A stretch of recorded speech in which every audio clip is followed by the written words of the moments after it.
নমস্কার, জিজ্ঞাসায় আপনাদের সকলকে স্বাগত জানাই। মন সংক্রান্ত যে কোনো সমস্যা সমাধানের জন্য অবশ্যই আমাদের সাথে যোগাযোগ করুন। আমাদের নম্বর ডিসক্রিপশন বক্সে পেয়ে যাবেন। আমরা একটি নতুন চ্যাপ্টার শুরু করতে চলেছি, যার নাম হলো এনভায়রনমেন্ট উইদিন। বাইরের পৃথিবী যতটা নষ্ট হচ্ছে তার চেয়েও বেশি ভেতরের পৃথিবী নষ্ট হচ্ছে।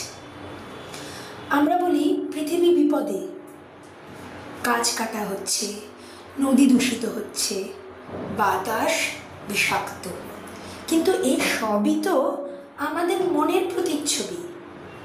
বননিধন মানে আমাদের মূল হারানো, নিজের শিকড় থেকে বিচ্ছিন্ন হয়ে যাওয়া।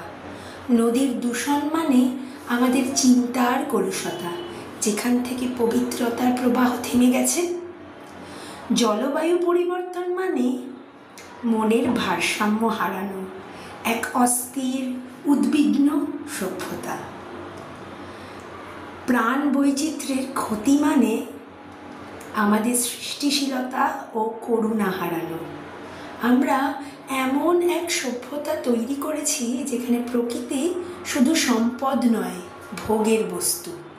এই ভোগই আজ ধ্বংসের মুখে দাঁড় করিয়েছে পৃথিবীকে, আর আমাদের নিজের আত্মাকেও।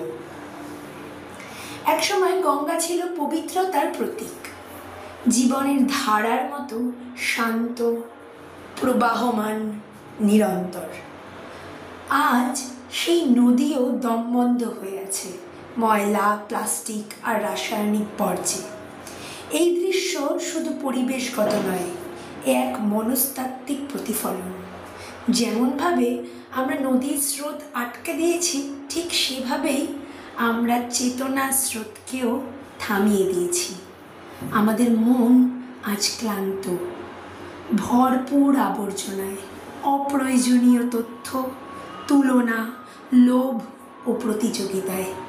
যেভাবে নদী পরিশুদ্ধ না হলে জীবন বাঁচে না, ঠিক তেমনই মন পরিশুদ্ধ না হলে মানবতা টিকে থাকে না।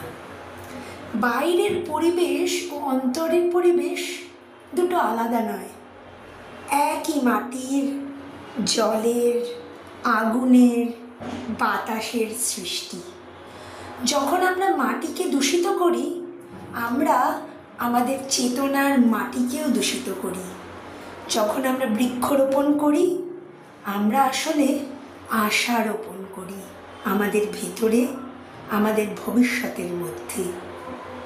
সুতরাং সংকটটা প্রকৃতিতে নয়, সংকটটা চেতনায়। অন্তরের প্রকৃতি যদি সুস্থ হয়, বাইরের পৃথিবীও আপনিই সেরে উঠবে।